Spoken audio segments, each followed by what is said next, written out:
Hey there, and welcome to the Jeffrey Van Dyk Show, a podcast for paradigm changers. Each week I speak with another influential leader who's changing the conversation for their audience, their industry, and this world. I am so glad you're here. Welcome to the show.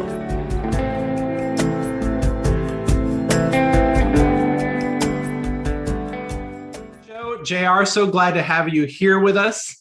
Want to share just a little bit about JR, his background, his bio, and then we're going to dive in. So JR Martinez is an Army veteran, a burn survivor, actor, motivational speaker, a New York Times best-selling author, and a Dancing with the Stars season 13 winner, which is where many of you may know him from.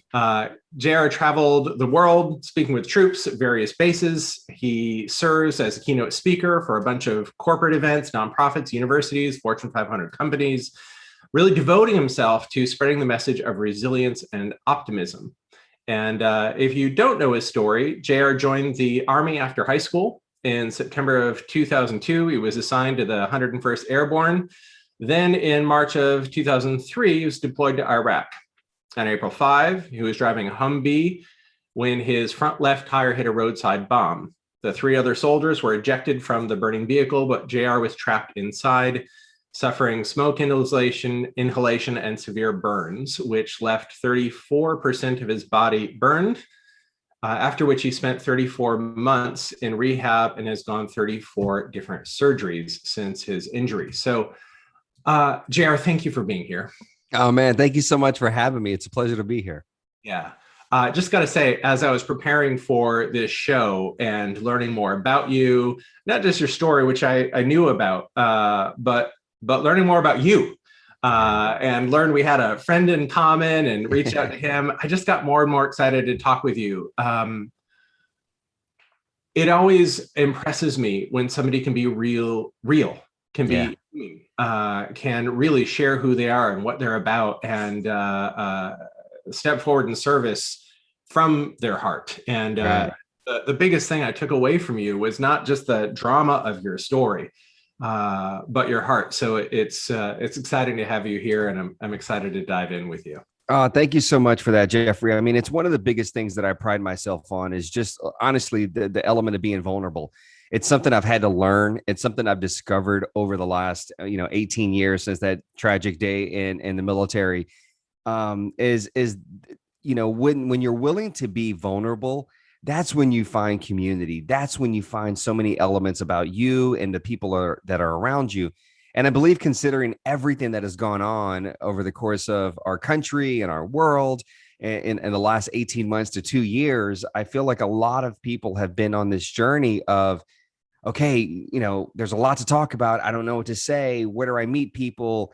How vulnerable do I become? And, I think one of the most crucial elements of being a leader, and when I say leadership, I don't necessarily want to hone in on people that have titles and big responsibilities, executives, right? I personally feel every single person that walks this earth is a leader and has the capability of being a leader. How are you influencing people? How are you modeling behavior and exemplifying that behavior? And so, for me, it's just, I've learned, what?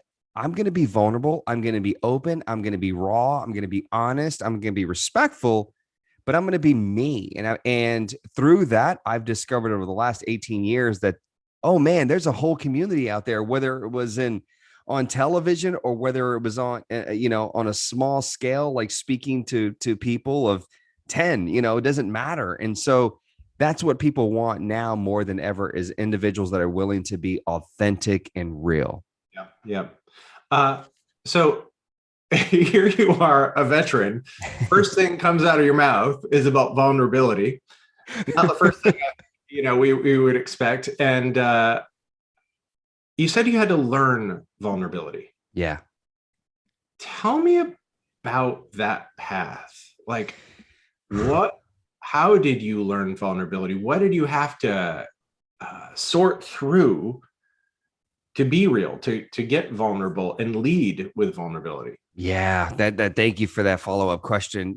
Jeffrey, It's easy to, as you alluded in the introduction, it's when people are listening, it's easy to become fixated on the moment, the day, the hour, the second, the minute that changed my life, because it's on my face, it's on my body. It's hard to ignore the obvious that's standing out right in front of you. But I always tell people when people ask me to come and tell your story, and I'm like, okay, listen, you want me to come in and talk about that day at 19 years old, but you understand I was 19 when that happened. Right.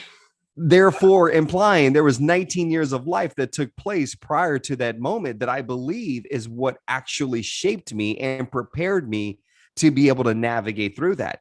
And the reason I say all of that, I forgive me, Jeffrey, like I have these incidents of where I'll answer your question in 25 minutes, right? Like I'll get good. Frame conversation. but and try to consolidate this as much as I possibly can is that vulnerability was something that I didn't grow up necessarily witnessing. With it, my father wasn't in my life. It was just my mother and I. I faced a lot of change. I dealt with a lot of change in my childhood. I dealt with a lot of adversity in my childhood.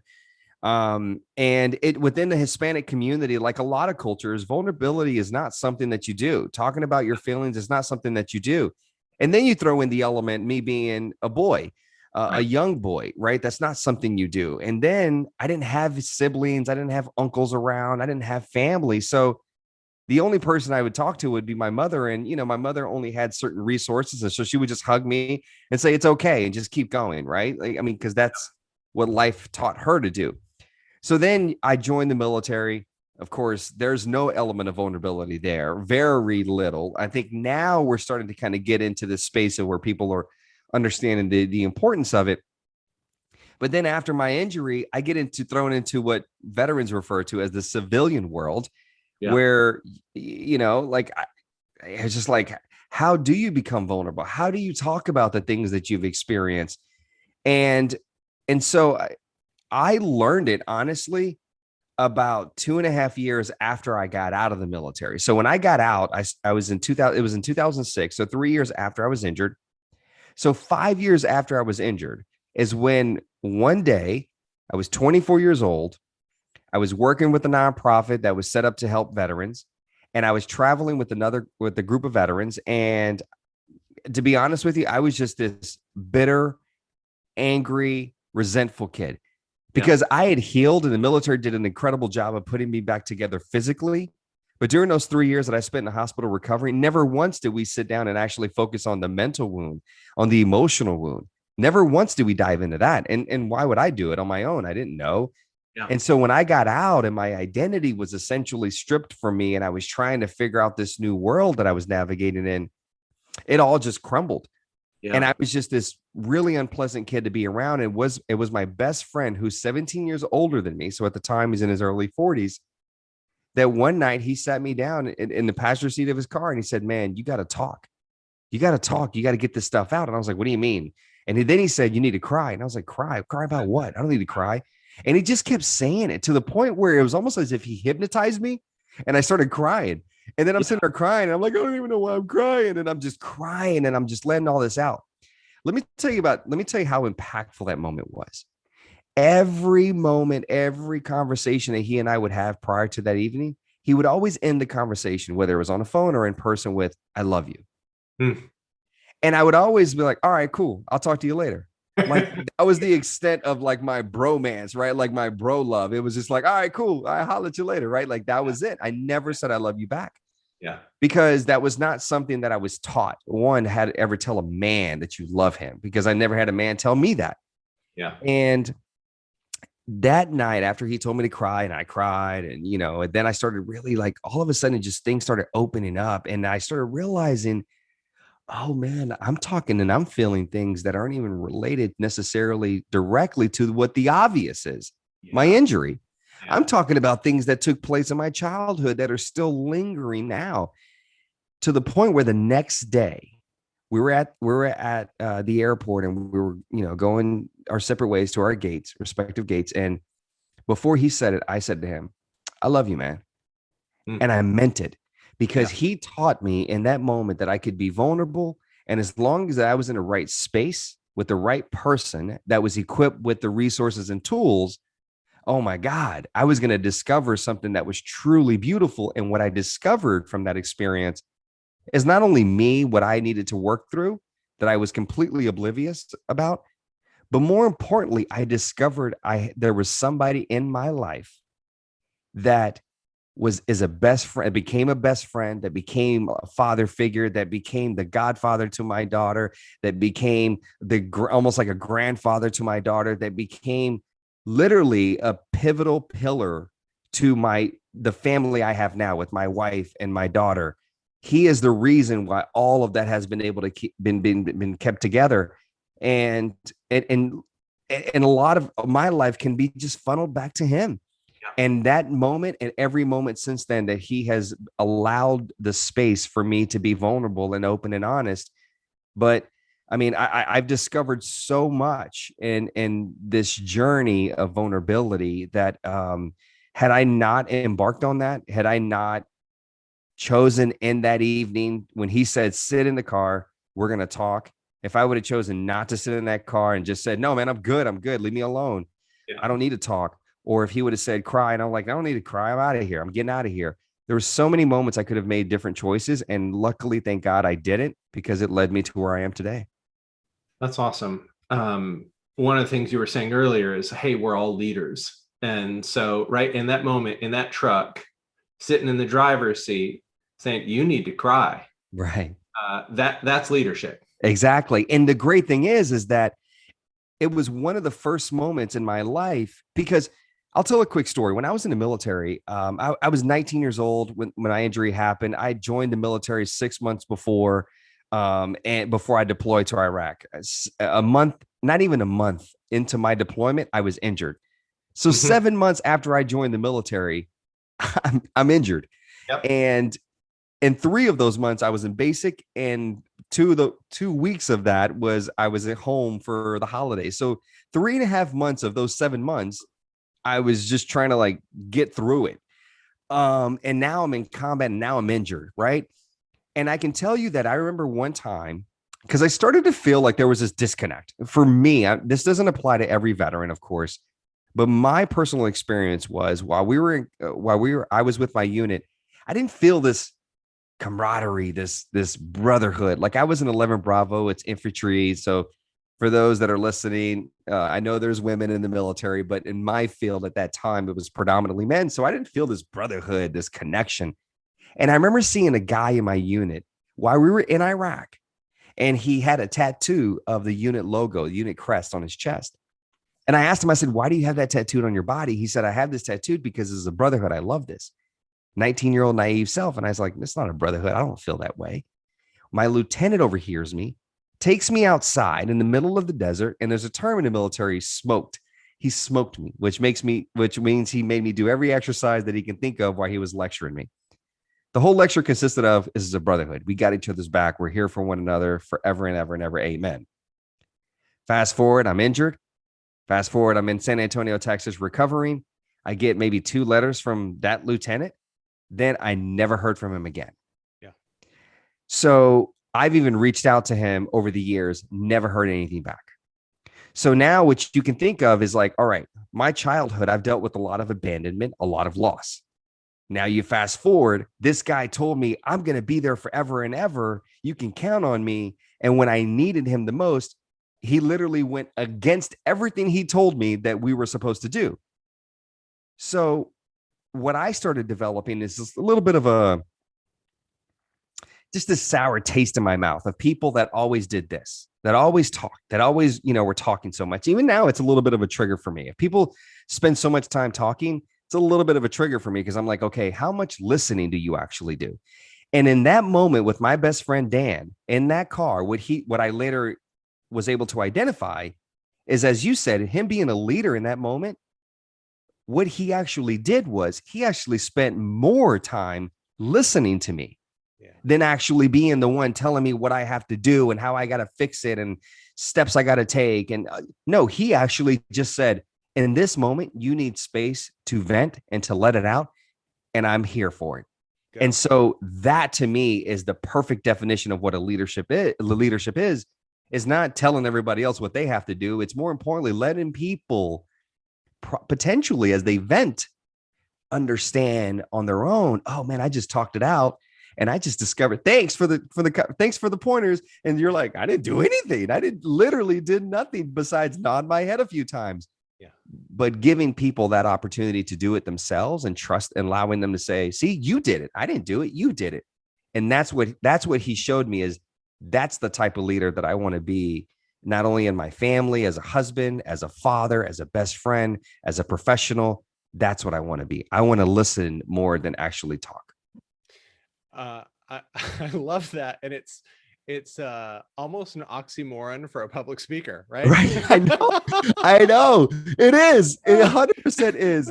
But you know, and I remember like one time saying that to somebody, and somebody brought up that same point, you know, and it's so true because, I remember telling this individual when he brought that up, I was like, it is true. But I was like, but even as a speaker, and you know this, like you've been in front of people, right? As a speaker, yes, you are the show for that time slot, right? Yep. All eyes are on you. But as a speaker, you have to actually spend an adequate amount of time listening to your audience, paying attention, listening not for words, but listening for body language. What are people giving you?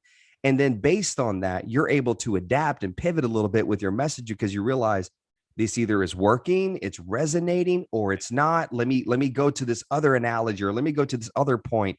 Yeah. So as a speaker, you just as much, it's not about just doing this. It's literally about listening to the people that are in front of you. And you know what I'm picking up as you're talking is, my guess is when you speak, you create spaces and pauses for people to do that inner reflection of, yes, what about this? Oh, I see this connection. Oh, I hadn't thought about that. Yeah. Right. Like there's speakers where it's just flying at you and there's no space to, you know what I mean? Yes. Yeah. You know, and then there's people that create a space. Yeah. So while you're talking, there is a listening happening. Absolutely. You know? And I love the pause. Yeah. I love the art of the pause. I mean, that is everything. I can tell you. So, you know, I was trapped when I was injured. I was trapped inside of the truck for 5 minutes, completely conscious. Mm-hmm. And I always try these different ways to tell my story and to tie in the group that I'm speaking to, right at the and I'm always like, I love the art of pause. I live for that moment, whether it's a prank I'm playing on somebody and pulling someone's leg, you know, down the street, or if it's me really telling you something, you know, that's serious. I love the moment you're like, wait, what did he just say?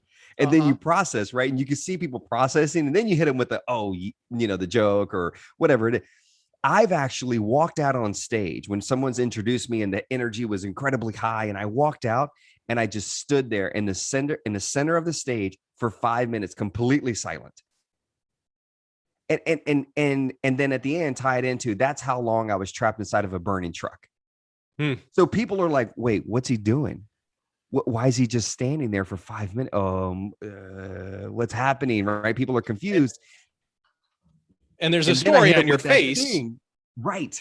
Yeah. Right. There's the curiosity element of like, what's going on? Like, you know, we know a little bit of maybe the introduction of what happened or whatever. And then all of a sudden I tell them that's how long. And it's like, oh, and then I can, you know, when I catch them like in this space of like, oh my God, then I can hit them with the fun stuff, the light stuff. Hey, it's great to be here. Right. And all of a sudden will them back in that way. So there's an art to telling stories, and there's an art to being in front of people, of not just, as you said, just throwing everything up against the wall and hoping that some of it sticks. No, like let's be methodical about the way that we distribute this information, this data, whatever it may be that you're distributing to people. Let's be methodical. Let's guide them. Let's walk them through this process. Beautiful. Beautiful. So I want to go in a particular direction here. I want to talk a little bit about your childhood. So, you know, in my work, I look at how our core wounds, our life's biggest struggles, are the training program for our life's contribution. Yeah. And a lot of the work I do with the leaders I work with is decoding what was the training program. Mm-hmm. Uh, what did it train you to do? Who did it train you to be? What transformation did you have to go to move from the pain of the wound to the gift of the wound? And how do Right. you serve from that today? Right. Mm-hmm. So I want to get just a little bit more into your background. And then I want to fast forward and get into your work today as a messenger Mm-hmm. and talk a little bit about what your message is, what your platform is, but also have some questions for you about your journey as a messenger. So, Yes, sir. so let's dive into that. So where'd you grow up? So I was born in Louisiana. My and to give a little bit more context, my father is from Mexico, my mother's from Central America, El Salvador.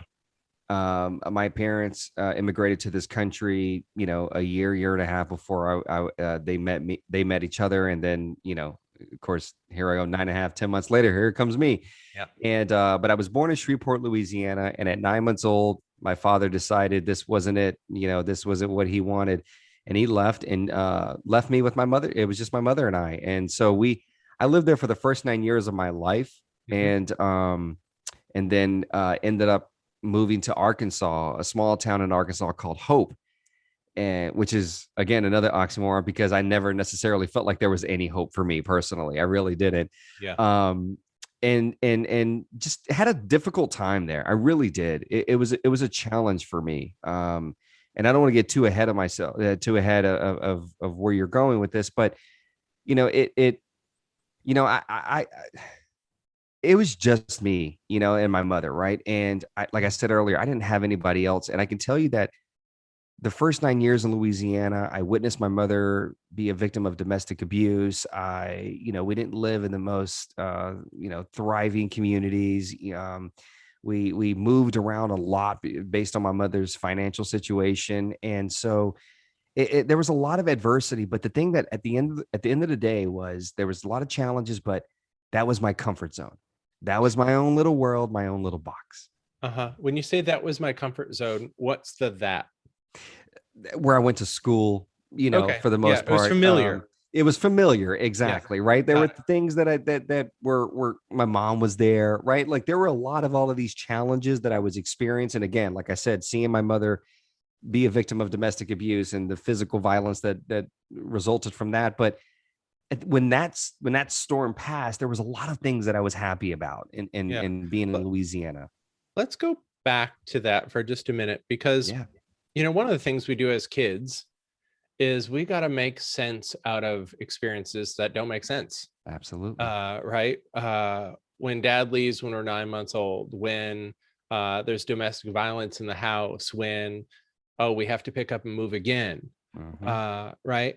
And one of the things I always share is our wounds happen in a petri dish of things that are painful and confusing. Yeah. Right. When those two ingredients come together, we go, why is this happening? Yeah. And even more, why is this happening to me? Hmm. You know, one of the things that we all do is we make up beliefs about ourselves because, can't blame mom. Yep. That's who keeps the roof over the head.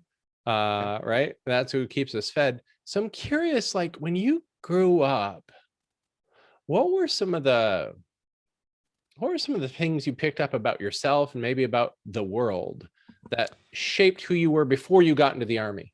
One of the biggest memories that I have is um, I was a kid that I was always told like I'm so handsome. I had You this. did have some pretty gorgeous curly hair. I Oh, I saw was just gonna photos. go to the hair, man. That was it. That was Yeah. it. The wavy curly hair, man. That was all I had. But and I just remember that. Um, I that was I would always. It That was was your always like, currency. yeah, like it was like you're so handsome. It was never like you have a great personality. I also remember, and I was talking about this with somebody recently. As I sat here and over the last few months and really thought about a lot of my childhood, is even this element. Like I'm a jokester.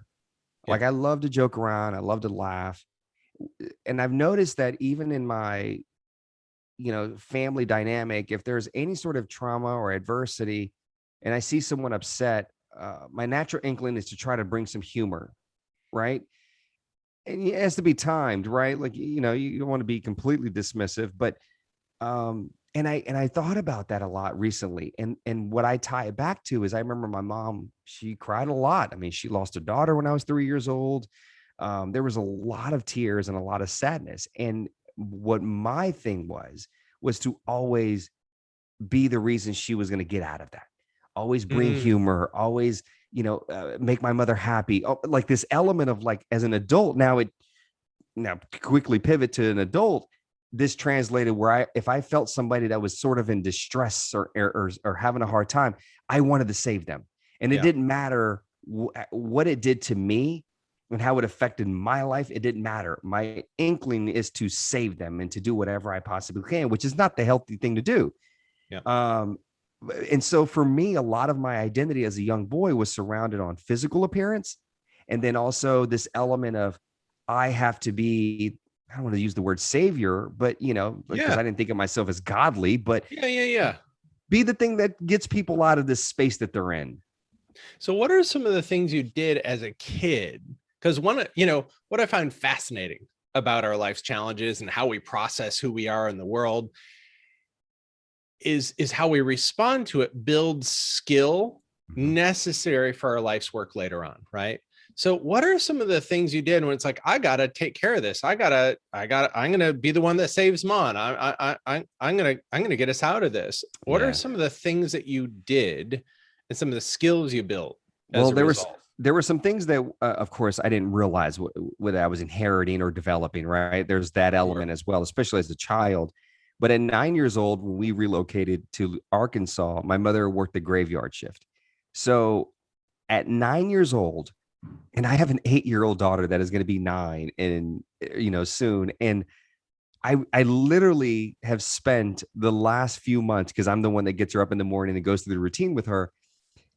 I can't help but look at her and just think to myself, wow, when I was your age, I had the responsibility of getting to bed by myself, getting up by myself, feeding myself breakfast, getting myself dressed, getting myself to the bus stop. And God forbid I overslept and missed the bus.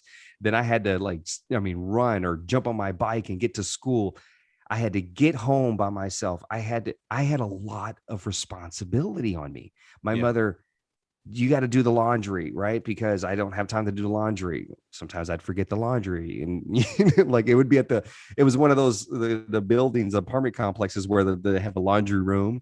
Right, and so I would forget, like hours later, my mom was like, "Hey, have you seen this?" And I'm like, "Oh shit." And I'd run over there real quick. And, the clothes would be on top of the washer or the dryer, cause someone else is like, somebody else is using it. That right there was something that I believe has really allowed me to persevere as an adult. Is, hey, this is what you got to do. There's no questions. There's no, there's no and or if or buts, right? Like this is what you got to do, and you got to do it. Yeah. And there's no trying to no, this is what you have to do. Yeah. Also, too, a skill that I recently realized that my childhood in Arkansas gave me that I didn't see at that point in my life, because I was looking at life from a very different lens. When I left Arkansas right before my senior year of high school, I was like, I'm never coming back here. Yeah. And I can tell you that the end of 2019 was the first time I went back. And that's 18 years after I left. And when I went back and I went down memory lane, I realized that in that 9-year span, I can remember that we lived in 6 homes. Mm-hmm. As a parent, any psychologist, any social worker, anybody will tell you that is not what a parent should, any child should be living in that condition. You want to give them structure and stability and et cetera. Absolutely. And I agree with that. And that was challenging for me at that age. But now when I look at my life as an adult, the last 18 years, I realize what that did for me. Yeah. It allowed me to essentially be fluid and not necessarily have this attachment to one specific place for far too long. Because when I got opportunities to, hey, JR, we need you to move to New York immediately for this opportunity. Guess what? I was gone. When they said, we're going to move from New York to LA, guess what? I was gone. When I got a call to go do this and go do that, it was like, no big deal. That's the way life is. That's where I was conditioned. I was trained. Now, the flip side of that, where it's not good, is now you start thinking about personally.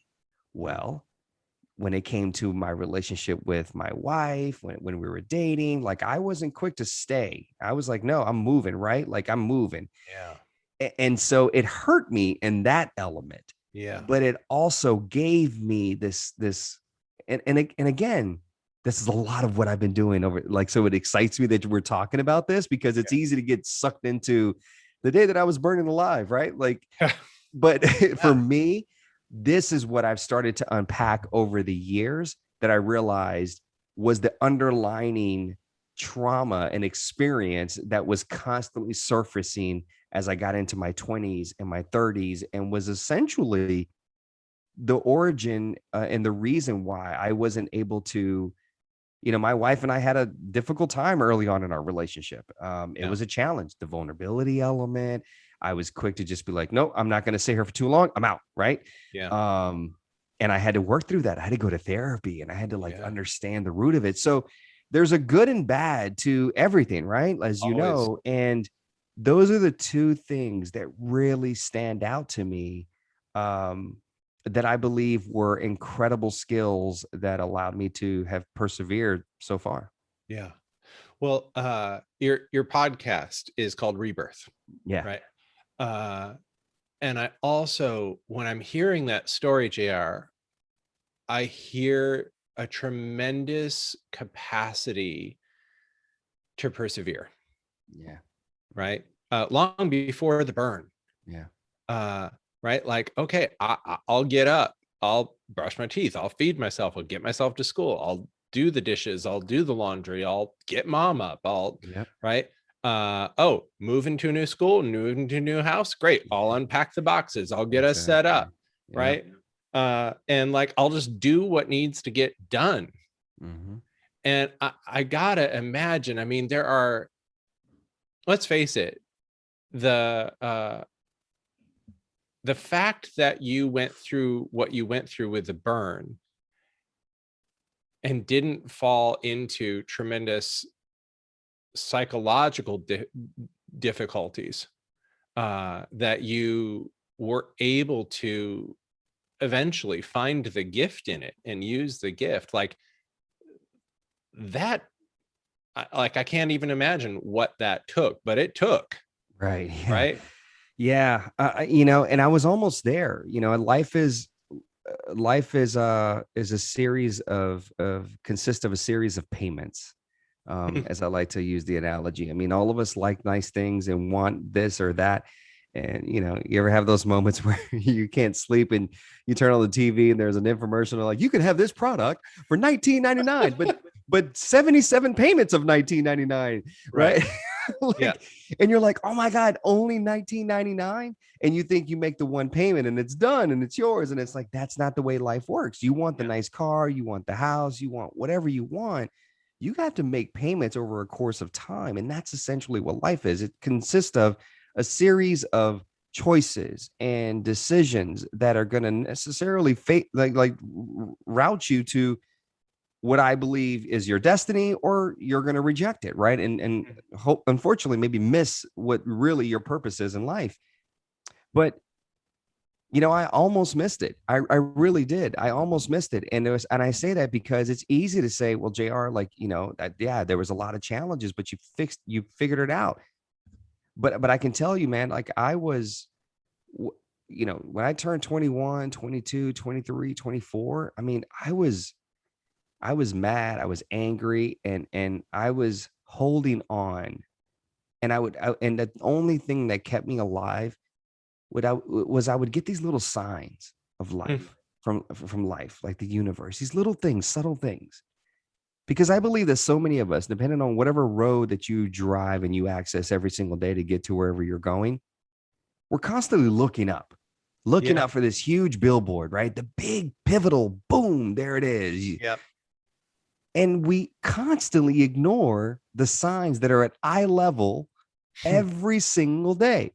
Right. traffic signs, like warning signs, everything. We ignore that.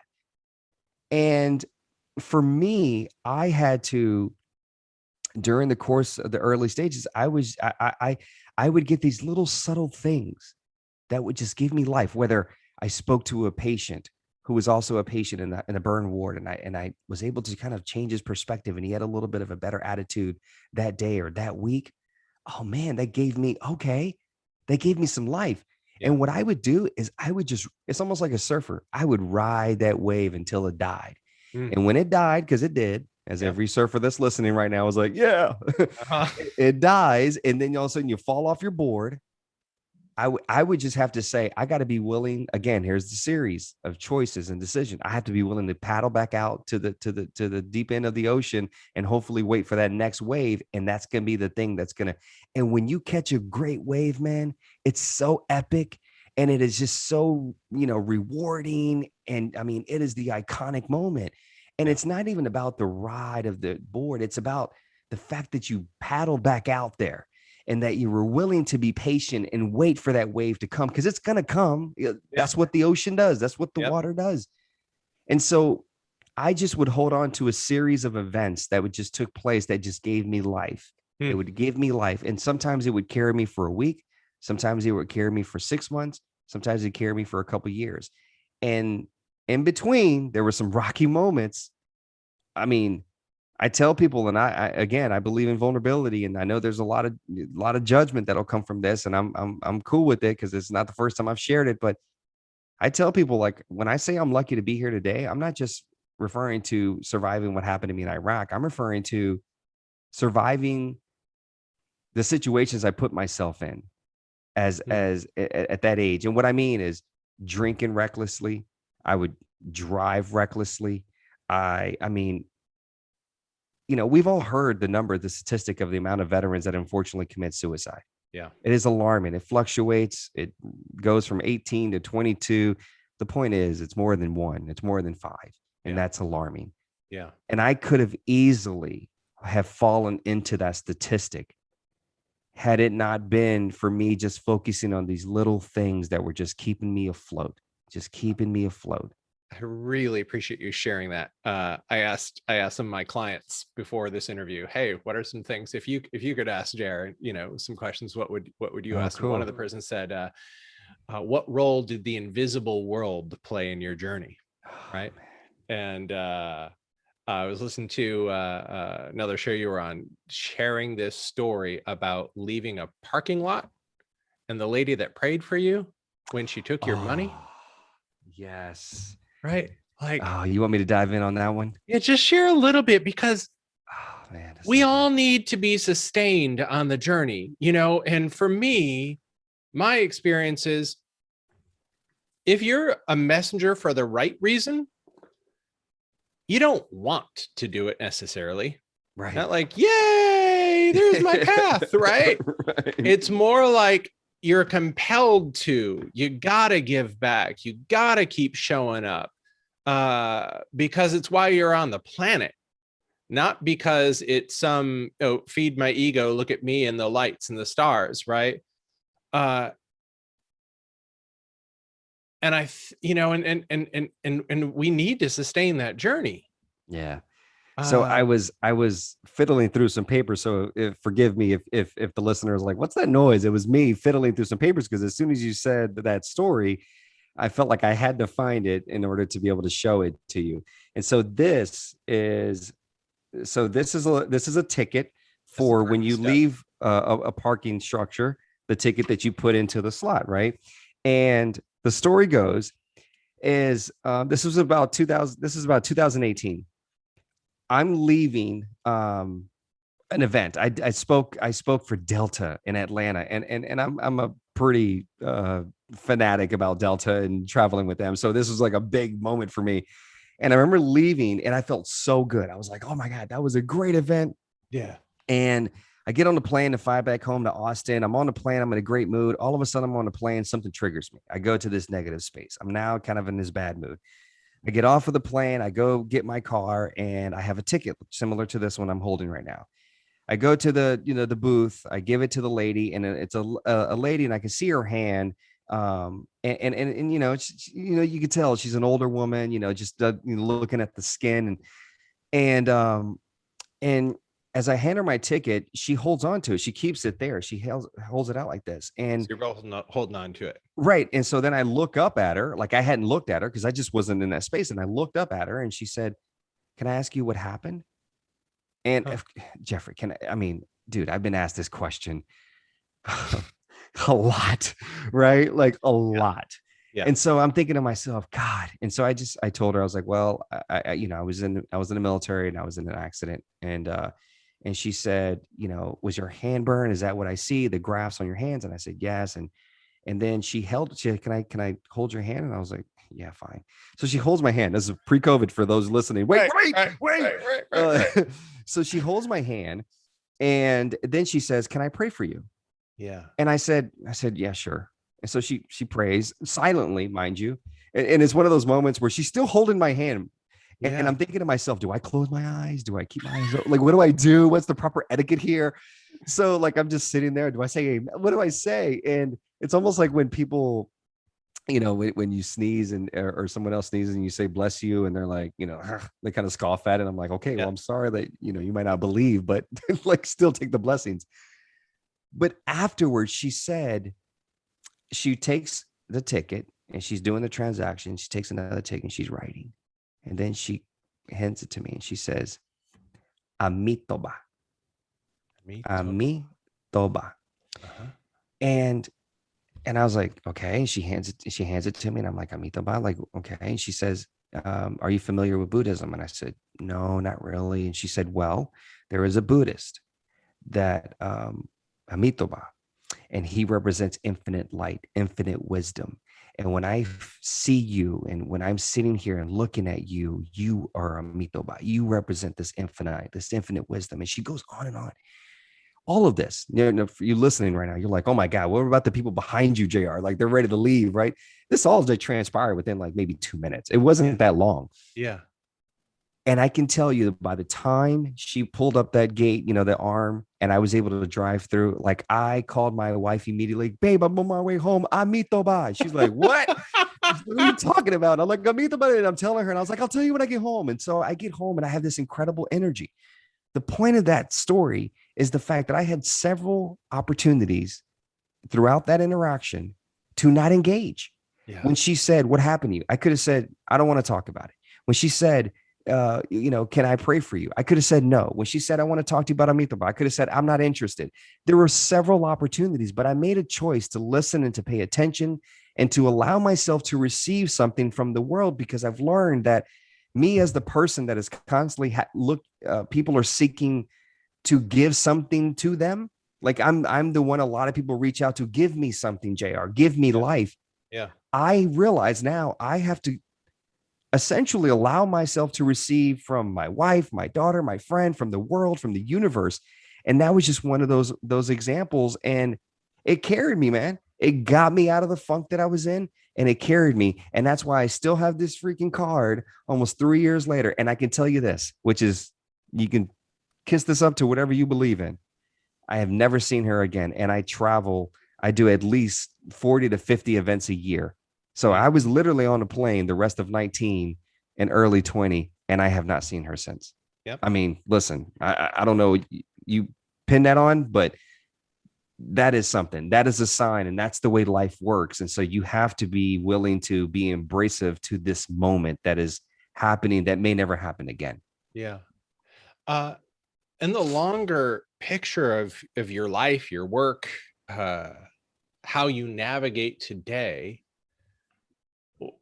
what role would you say like faith or spirituality or staying connected and listening to something larger than you plays in the work you do? So I feel like every answer starts with the story with me. Like All I'm gonna right. be, That's I think great. I'm gonna be like that 80-year-old, 90-year-old guy that's like, let me tell you a story. I got a story, and then I was in the parking lot when I was. and here's the ticket. You know, Right, people are like, oh god, you know, like hopefully I have grandkids, and they're like, oh yeah, that's my grandpa. Like, you know, avoid him because he's sitting in the chair in the living room waiting to tell a story. Yeah. But you know, you know, it's fascinating because,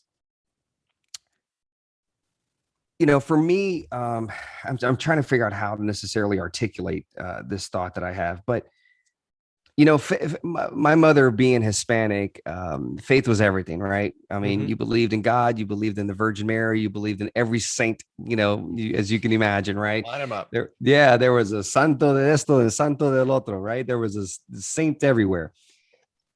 Excuse me. And I grew up where my mom was very deeply involved in the church, and we went to church, and it just was never necessarily anything that really, you know, stood to me. And you know, when I became an adult, I'll say religion is a very difficult thing for me. And the reason being is because my mother always had this saying that she would say, ayúdate, que te ayudaré. And the translation is that it's almost like saying, God saying like, hey, help yourself and I'll help you. Like, I'll help you, but you have to be willing as well. And I noticed that like my mother over the years, like for her, religion was almost this escape from what was happening in the world and in life. It was her lifeline, which, hey, I respect. Yeah. But it still existed, and it still unfortunately got in the way of a lot of her relationships. So for me, I don't necessarily like cling to like per se religion. I'm very spiritual in the sense of like, yes, I do believe in God. I do believe that there is a higher power, and that there is already a path laid out for every single one of us. And I do believe the universe brings signs and essentially kind of lets us know we're on the right path, right?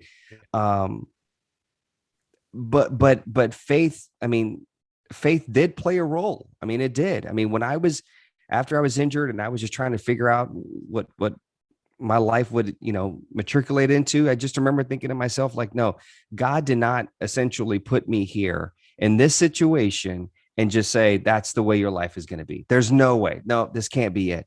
And so for me, it came down to, I got to pay attention to the signs.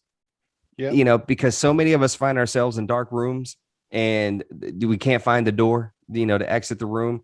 And then all of a sudden there's a door that opens that, you know, we can exit the room.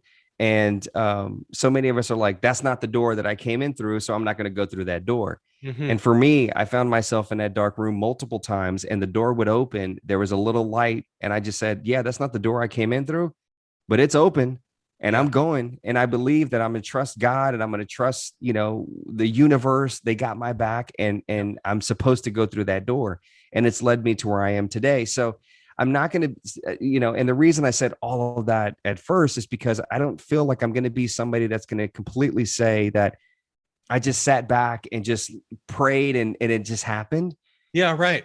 Ayúdate que te ayudaré. And so for me, it's like, well, I just can't sit here and pray it up to God, and it's his problem, and help and figure it out for me. Let me win the lotto tomorrow. No, I got to go buy the damn ticket. Yeah. And so for me, that's why sometimes like it's hard for me. And it's something I'm figuring out that relationship with it, where I hear people constantly, you know, kind of push that narrative. And it's a little challenging because I'm like, yeah, my mom was very big into that. And unfortunately my mom and I don't have a great relationship now.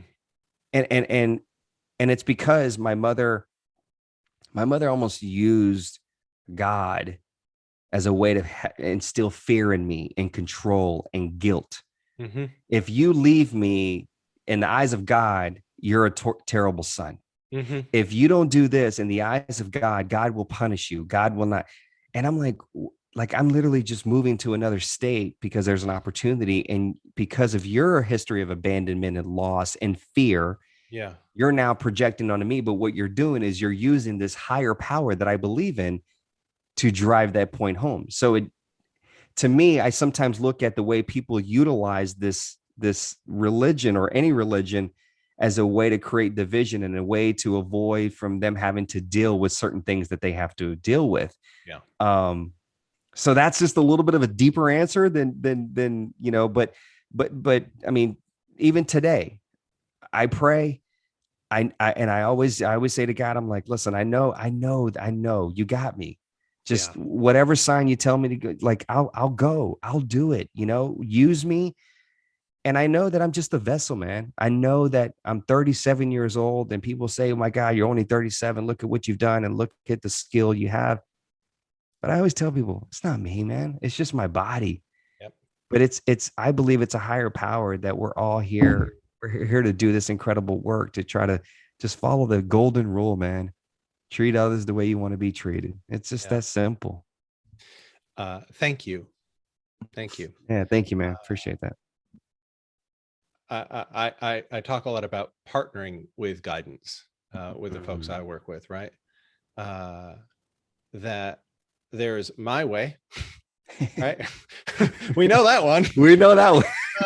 Here's how it's going to be. Really? Let's see how that turns out. So there's my way. And then, I find there's this other side where it's like, oh, let me just wait for the divine sign or whatever that is. And then somewhere in between, to me, feels like partnership, which is, hey, I'm going to listen and then I'm going to act. Yeah. And then I'm going to tune in and see where that next door is that's opening. And I'm going to go in that direction.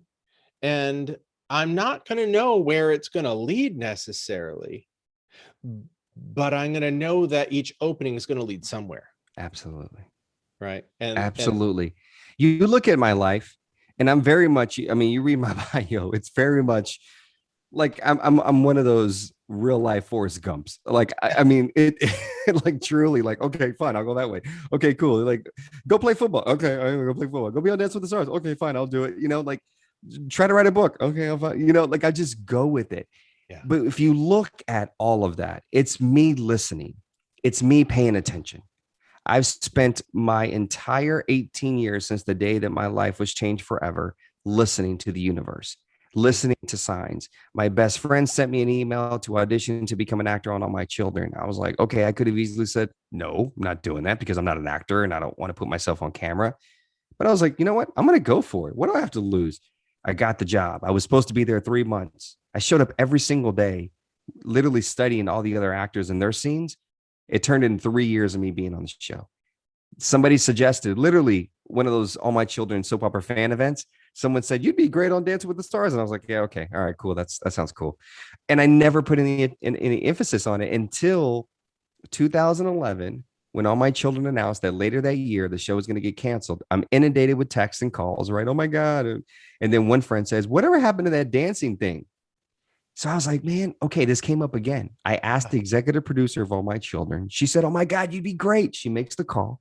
I get the meeting. I get the call. They be on the show, writing a book. Like, I mean, everything that I have been able to do in the last 18 years has purely on this element that I've just been paying attention, listening to the signs, to the sounds, and to the paying attention to the openings that are there, and just saying, what do I got to lose? I'm going for it. I'm all in. And so I'm not going to stop now. It's worked for me so far. And I just now have to listen that, okay, the world is maybe not going to be so much face to face, for a while. For a little while. I got to do it this way. I got to do it through social media. I got to do it through the digital space. I got to expand, but I'm still listening that you got to do it. Beautiful. Thank you. I think that's something we always need reminders of. Yeah. That thing again. Before we close, I want to spend a little time on your platform. Yeah. And your message, your work as a messenger. So you have this show, Rebirth. Yes, sir. Right? Your podcast. Listen to some episodes, really enjoyed it. Oh, thank you, man. Thank you. Yeah. And And what struck me was this. So the show, if I get it right, see if I paraphrase this correctly, Okay. is in conversation with people who had to go through a rebirth. Oh, I burned for 5 minutes in a Humvee when I was 19. I had to reinvent my life. You had my buddy Sam Morris on there, Warrior Sage, right, who got in a car accident and lost the use of his legs. And really had to learn how to use his mind. So these people that have oftentimes dramatic events and have to rebuild and rebirth, but we all go through it, right, even if it's not the big flashy story. Absolutely. I mean, we've a career change, a job lays us off, marriage, right?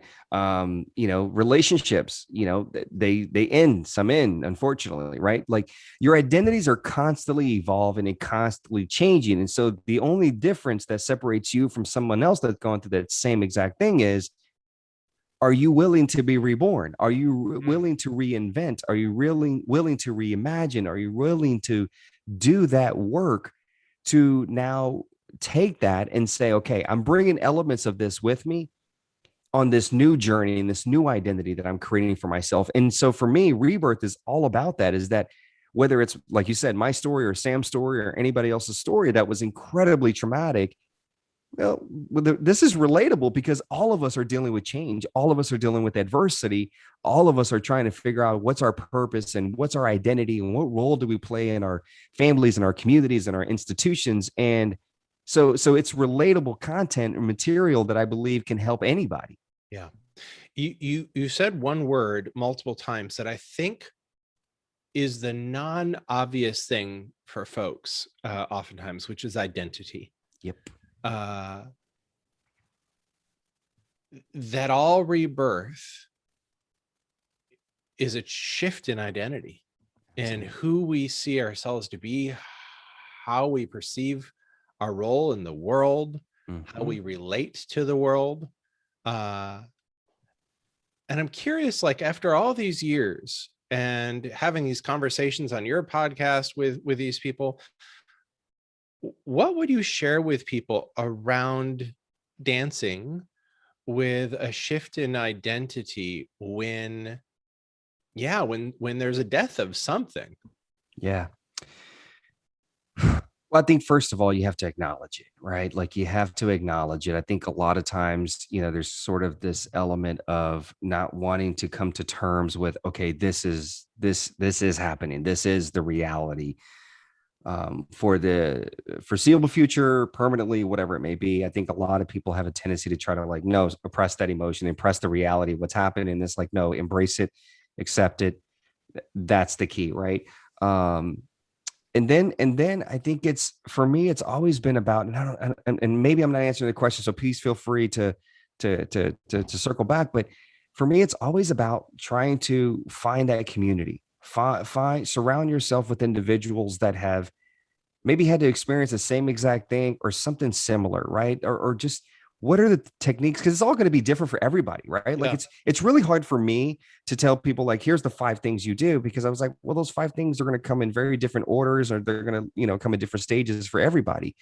But I feel like for me, one of the biggest things that I feel has been helpful is just one, accepting that, okay, this is my reality. This is JR. This is your reality now.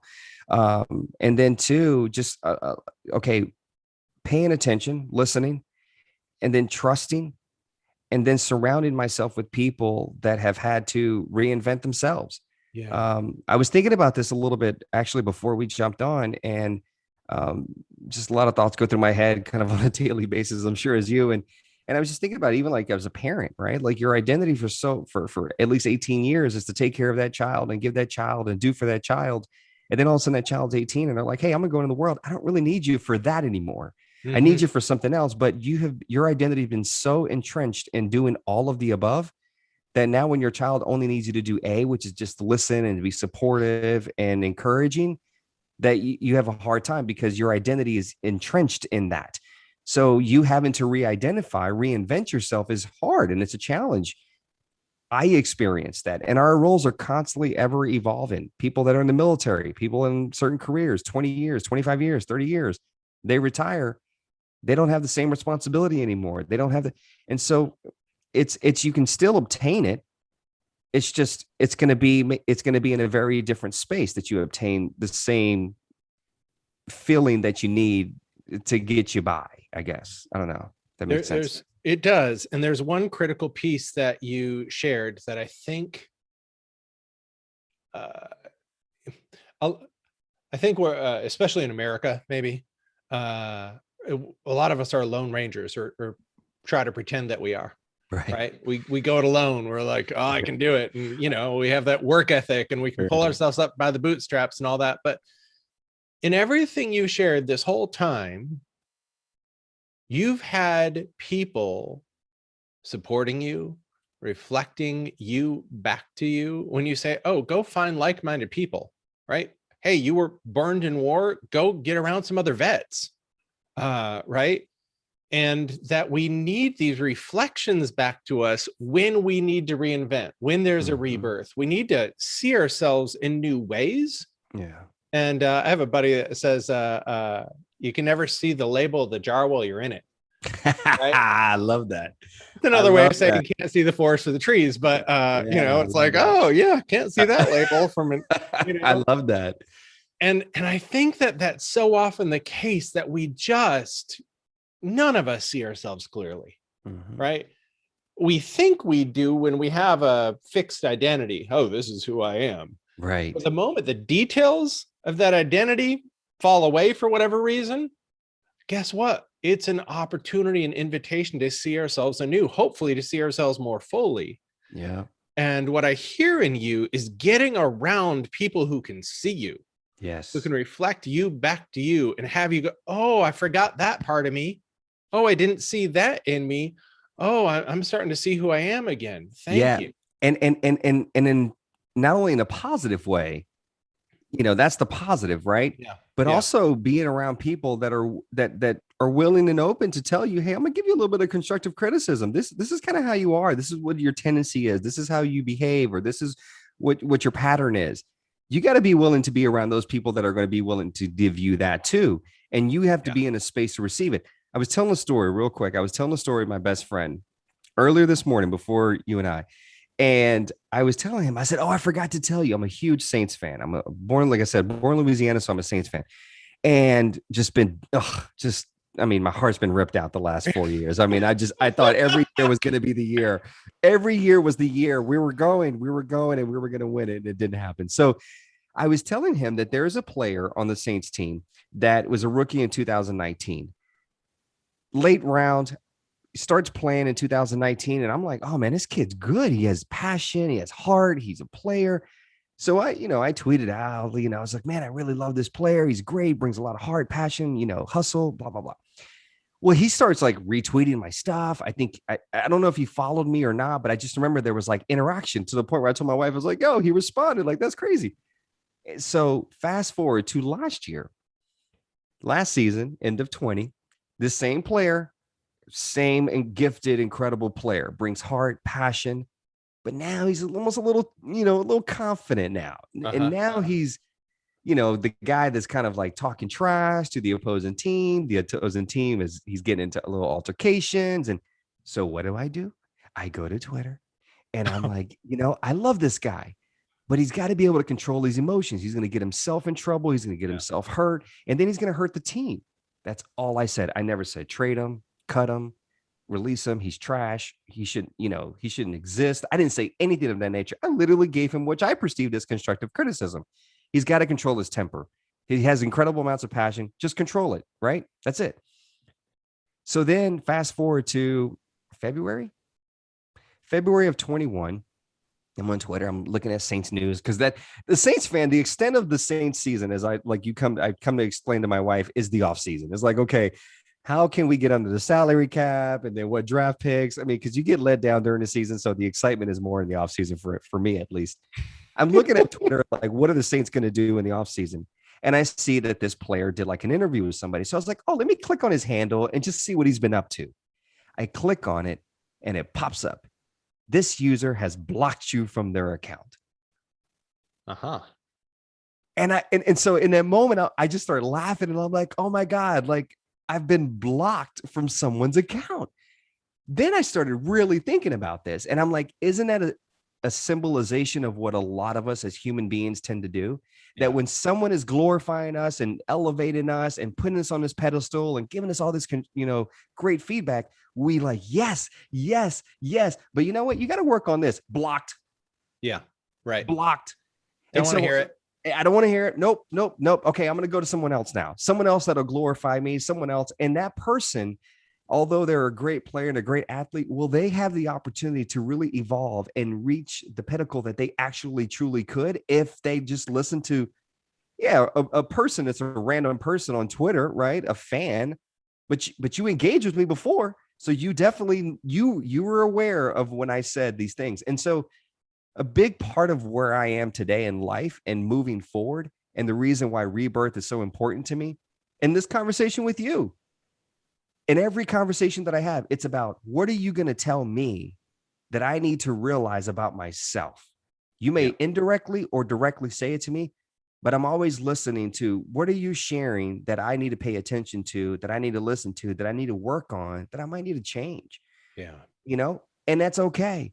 It doesn't mean that I have to write you off because you told me that, hey man, you need to work on your patience. You need to work on, okay, you're right. Hey man, you really get upset about that. Why do you allow that to be a trigger? My wife, she does things. I do things. My child does things. I do things. Yep. You got to be open to that kind of constructive criticism. And so one of the things that I would leave with people, I think the other stuff is obvious, what, I'm sharing with you today. The biggest thing is like, be open to not everything's that serious. It doesn't have to be that serious. Be open to constructive criticism. Always listen, always pay attention, and literally just trust yourself and trust the universe and just rock with it, man. I love that. It's making me think of some of the memories I have of some tough feedback I've received over the years, right? Yeah. And as it relates to Rebirth, like, oh, that birthed something new in me. I just had a conversation with a friend of mine maybe a month ago who called me out on something with love that was tough to see. This is maybe 15 years ago, right? And I just said to her, I said, I had so much shame when you named that, but I so appreciate that you did, and I just shared, say, over the last, many, many years, like, here's what that birthed in me, your feedback. Thank you. Yeah. And she just looked at me and she was like, you know what, Jeffrey, you took it. You heard it, right? She's like, I didn't think poorly of you. I just saw something that I felt compelled to name, and what I was proud, like where she reflected back, like, you took it. Mm-hmm. And I haven't really thought of Rebirth in that frame. But it definitely is a part of it. So thank you. Now, thank you, man. This is, I mean, I'm not saying I'm ending it, but I mean, this has been great. I really have enjoyed this conversation with you because, again, what I love is that we spent very little time on the obvious moment in my life that pivoted everything, right? And we focused on things that I believe in many ways are relatable to every single person. Absolutely. And I love peeling back the layers. I love, taking that string of cheese and just taking one strip at a time off, and like you're enjoying it. And it's like, hey man, I love doing that work. And so I appreciate the opportunity. Yeah, beautiful. All right. 3 last things. One, pivot, I think, has been the word of 2020. Yes. Right? Oh, we got to pivot. Yes. What's the difference between pivot and rebirth? Ooh. Wow. That's a great question. Siri, what is the what is the difference? I don't necessarily know if in my natural instinct is to say there really isn't a difference. I believe it's the same exact thing. I believe that it's essentially again, recreating, reinventing. Because a rebirth doesn't necessarily mean that the old, right, is gone, is completely dead. Yeah. To me, rebirth, it means that you choose to bring certain things with you. Yeah. And to me, pivot is the same thing. It's like, I'm still going to bring certain things with me that led me to this very point that can be, assets and valuable to me. And then as I pivot into the new venture. So for me, I feel like they're parallel. I don't necessarily know that there's any sort of intersexuality between the two. I in my mind, they're parallel. Yeah. Next. What are your thoughts? In reality, I can get with what you just said. Okay. In my experience watching people, when they say pivot, what I often see is, how do I make changes so I don't have to feel this pain? Oh, yes. Oh, yes, yes, yes. Right. I'll scoot around it. Oh, yeah. When COVID hit in the world of business, we see, for entrepreneurs and for speakers, there's all this stuff. Oh, we got to pivot. And yeah, you do have to pivot, right? Like, oh, suddenly we aren't on stages anymore or what have you. But for a lot of, I just saw all these ads and people promoting things. Suddenly they're the pivot expert, right? That's their next. They pivoted to being the pivot expert. And what I felt was a lack of taking the opportunity that the death was providing. Yeah, I get that. We've gone through many deaths as a country and as a people around the world, with COVID, with George Floyd, with so many things over the last year. There's been so many deaths. And to pivot, for me, when I see people talking about it, I'm not saying the actuality, I often see, how do I kind of just rearrange the chairs on the deck so I don't have to feel the pain? Yes. I like that. That's so true. And that, yeah, you're so right about that. And I agree. I feel like 2020, in respects to people that have either lost someone or have, has suffered financially. I mean, it's created a lot of hardships. In respect to those people, I think for the rest of us, I think it's provided an opportunity to really actually look at the depth of everything in our lives. And to your point, I agree now, and I completely agree with you in relation to the word pivot, is people just trying to scoot around it. It's like that Friends episode, right? I'm like, pivot, and and it's like, how can you make this thing work but avoid it? Yeah, I mean, I like that. And I think when we do that, you were saying, oh, when we rebirth, we take things with us, right? But I think when we do that version of pivot, we don't leave the appropriate things behind. Absolutely. So, all right, last two questions. All right. One, what's one thing in your journey as a messenger, as a leader, as a contributor in this world, what's one thing you feel like you've struggled with that's turned out to be part of your greatest gift? Oh, wow. I feel like I'm on Who Wants to Be a Millionaire, right? I feel like it's I gotta hit the buzzer real quick, and then I got a timer. There's a timer going off in my head when Jeffrey asked the question. Oh my God! Okay, boom, I got it. There's so much pressure. No, these are great though. I think the biggest thing is that I can't force anybody to do or see what I think is best for them. I have to be able to offer whatever I can offer to somebody. And if that means that, unfortunately, they're still going to go down a path that I believe that, they shouldn't go down, or that it's going to lead to something negative, a bad experience, a bad outcome, I still have to be able to be patient and be still show up with love. And because I can tell you, like I said, going back to my childhood, I always felt like I needed to save. I always felt like I was that. And I've come to a point now where it's like, it's not my job necessarily to save people, and I can't save people. And I have to learn how to put those boundaries up to protect myself, because there's still other people that need me and rely on me. Beautiful. Oh, that last piece, because there are still people that need me and rely on me. Yeah. So good. Yeah. And given the, what we talked about with your childhood, like I know what it takes to get to the place where you can let people be. So beautiful. Thank you. Yeah, Last thank question. you. All right, here we go. One thing you wish everybody knew. One thing you wish everybody knew. What is it? Man, there's so many things. I wish I can like combine all the words that I'm thinking of and like make a.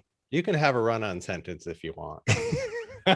My whole life is a run-on sentence, by the way. It's like that's exactly what it consists of. I think the biggest thing that I wish everybody knew is that what you're experiencing, it has been felt, it has been experienced before, and it has been survived. It's so easy in a moment for us to lose sight of that there's a whole world that we're a part of. Next time when the world, kind of opens up completely, you get on a plane, look out the window as you're taking off and as you're landing. When you look out the window, look at all the cars, look at all the people potential, look at all the buildings, look at all the houses. Think about all the people in the world. Think about all the people that exist in the same spaces. They've survived the same thing. They've got through the same thing. They've had challenges the same way that you have. You're not alone. You just got to be willing to reach. You got to be willing to be vulnerable. And you got to be willing to know that there is community out there. Good. So good. JR Martinez.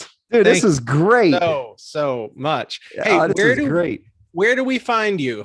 Tell us how we can get in touch with you. How can we follow your stuff? Where do we find you? Yeah, thank you, man. JRMartinez.com is my website. Obviously, it has links to everything from that point on. But if you're going to go to social media, my handle is @I am JR Martinez. So, just check me out. You give a follow if you feel inclined to. Check out the podcast and, and see if there's anything that resonates with you. My whole life is about trying to leave people with nuggets along this path. And so thank you, man. This was fun. This was a lot of fun. I really enjoyed this conversation. And, we should do it again. Sounds like a plan. I consider you my brother. Thank you, man. Same here. Thank you. Much. All right. Good.